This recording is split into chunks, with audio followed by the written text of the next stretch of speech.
I buy exclusives mostly anyway on the PlayStation. Yeah, I only get exclusives on the consoles. I'm more of a PC person myself. Not that that's really a good thing these Steam. days with how unstable my PC's been of late, but that's another thing. It is. Actually, this game, I think this game will be coming to Steam soon as well anyway, because Crash Bandicoot did a year later, so I'm assuming it's going to be a similar deal to this one. And I'm going to double dip and buy it on Steam anyway, as well.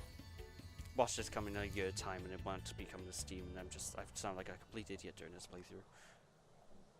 No, more than normal? Oh. Yeah, more than normal, more than normal. Ah, Okay. Nice sunset. yeah, it's gorgeous. The skyboxes are beautiful. That's one thing they kind of had to get right, because loads of people remember the skyboxes in Spyro 1 being ridiculous. So they had to really try their best to get these right. And I think they nailed it for the most part. They look different from the Spyro 1's skyboxes, but they do look... Oh, it's beautiful. Look at this. I can just go like this, and if I get a good camera, like this. And this is a screen cap, and I can put this as a desktop background. You know, that's how pretty it looks. Probably could, Kind of reminds me of like Ratchet and Clank in that regard. I mean, that's also an Insomniacs game, so it makes sense. But these dogs are a pain in the ass. In Ratchet and Clank, I had a similar sort of thing where you start off a level, and you had this nice backdrop of the level, and you could screen cap it and use that as a background on desktop easy. You know. Oh, can we pause a minute? Yep. And we're back. Sorry about that, folks. So, We are back. these dog enemies, okay? These were tricky in the original Spyro 1, and they made them much more lethal in its remake because sometimes the fire attack... You just knocked him off the edge. Yeah, Poor thing. Poor thing. He's a prick. They're horrible creatures, these dogs. But basically, these things are lethal, so my advice is stay reasonably far away. In that way. Okay. Sometimes they can ignore your flame attacks, and they were tricky in the original PS1 game as well, but they've made them so much harder to deal with here. So Blame the wizard. there you go. Sorry, you kind of just have to hit them, run away, and hope to God that you don't get hit. I don't know. These guys are they've become ridiculously strong compared to how they used to be. You know. It looks like I'm dispatching with them easy, but that's because I kind of learned how to deal with them in this remake. Hit them, run away, and then hit them again. Yeah, like if I was playing a PS1 game, I would just spam this flame button on them until they died, but that doesn't work now, because I think their reaction is a bit quicker than it used to be. So, it just really won't work doing it that method really anymore. quick. Yeah. So that's one Wizard thing. doesn't do much. He does hit you if you get too close to him, but yeah, he's kind of it's not very useful, that wizard. He's not really a wizard. He might just be a shepherd. Makes sense. He doesn't do. Ow. See what I mean about these bloody dogs? Ow. Splat. Alright, one more hit and I die. So hopefully I can come up with some health nearby. That's pretty cool, though. Yeah, like I said, those enemies are just a little bit harder to deal with in this remake, and it's I just haven't found a good handle on how to properly deal with them, that's all. Nevin. Nasty Gnorc has put one of his most devious henchmen in charge of the artisan world. Bring him on! I think I smell a barbecue. Be careful, Spyro. Toasty has many tricks up his sleeve. That is the biggest lie I've heard all year. Toasty he has is... tricks of a tree. Toasty's not a difficult character at all. Okay, if I do this... There we go. Oh, hello. I like that guy. Yeah, but there's not much to him. Just flame him once. What? There's goats. Yeah, the Toasty himself is actually a ghost. He just wears goat. Ah, damn it! I was hoping it was the pumpkin-y kind of character going on. Jack-o'-lantern. No. Well, I died. I'm gonna try and use the shoulder buttons actually, because this game does have a roll ability. So maybe I just want to emphasize you using this more in the remake. It was in Spyro 1 as well, it's just I never used it in Spyro 1. Yeah, there we go, that helps. I'll just have to roll out the way. I never found this useful in the original game, so I guess they they've done this specifically to make the move not be useless. Yeah, that works much better. Roll over. Free fire. And there he is. That's Toasty in all his glory. He's a sheep on stilts. Okay, got him. Sheep on stilts. Look at him. Wow. What the hell? And there we go. That's Toasty. The boss fights in this game aren't great. Challenging. Yeah, challenging. They're not challenging in the slightest.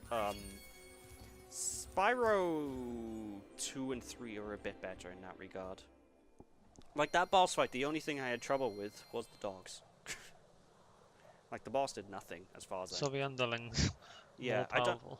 I don't think the boss even has an attack. I've never been hit by him. I've never seen him do anything.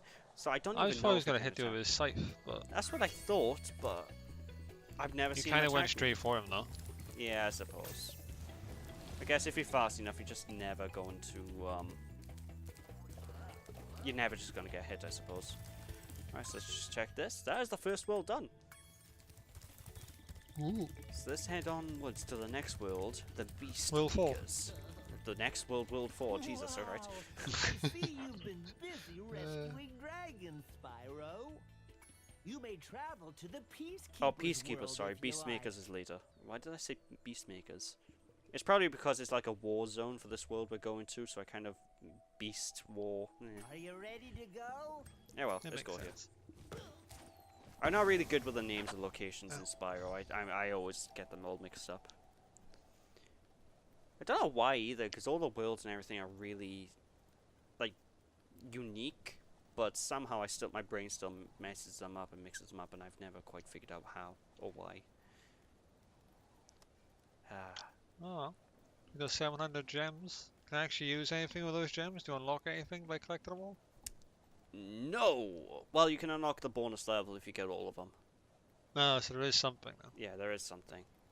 And the point of the bonus level is just to get more gems. So there isn't. Spyro 2 is a bit better in that regard. It gives you unlock things with character called money bag to get with the use of the gems. So I do think some worlds you require a certain amount of gems before they'll let you pass. So I think you need at least 6,000 by the end of the game. I could be wrong. Whoa.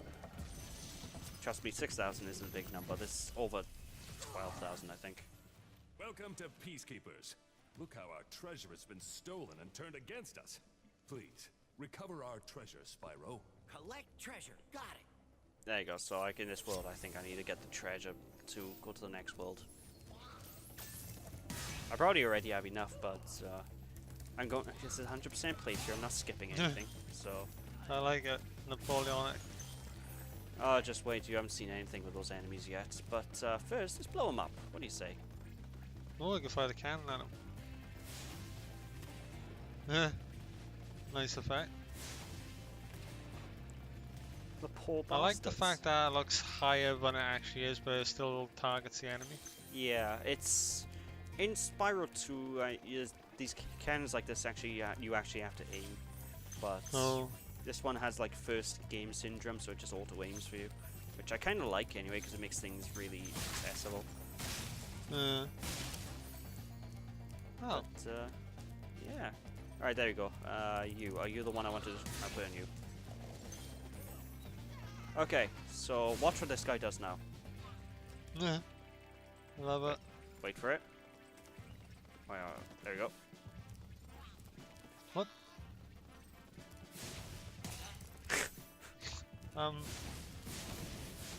Hello there. Just taunts you. So you can't Aren't they get supposed me. to be attacking him like guards? Well, Fighting? to be fair, I am a dragon. Would you go up and try and battle a dragon? Depends weapon. about a weapon. What was that skill point for?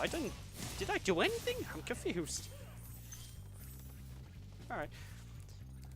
But I wouldn't fight a dragon, even if it was a small dragon. They breathe fire. Fucking fire. And they have 11 extra lives right now. They're more than a cat. Exactly. It's madness fighting a dragon. Magnus, kind of like Madness. Where's the world of cats? That's what I want to know. Hey, Spyro. Speaking of cats, hello. Sparks the Dragonfly has been doing a good job protecting you. Make sure to keep him strong by feeding him lots of butterflies. Hooray! Jolly Butterflies. Oh, the ice caverns. Yep. I like that level actually. The ice levels look pretty. I mean, every level looks pretty in this game, but you know. Oh no, you don't. Try to blow me up, you swan.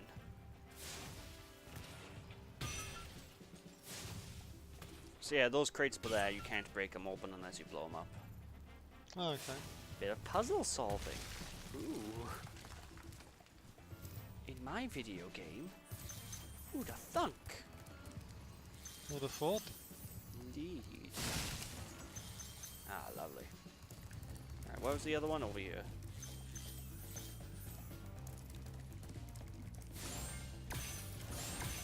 Ah. Oh.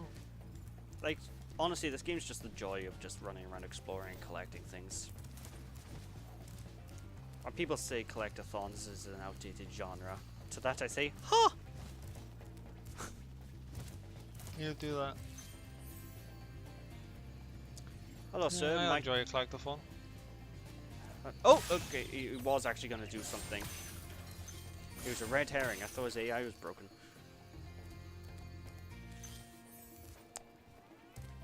Whee!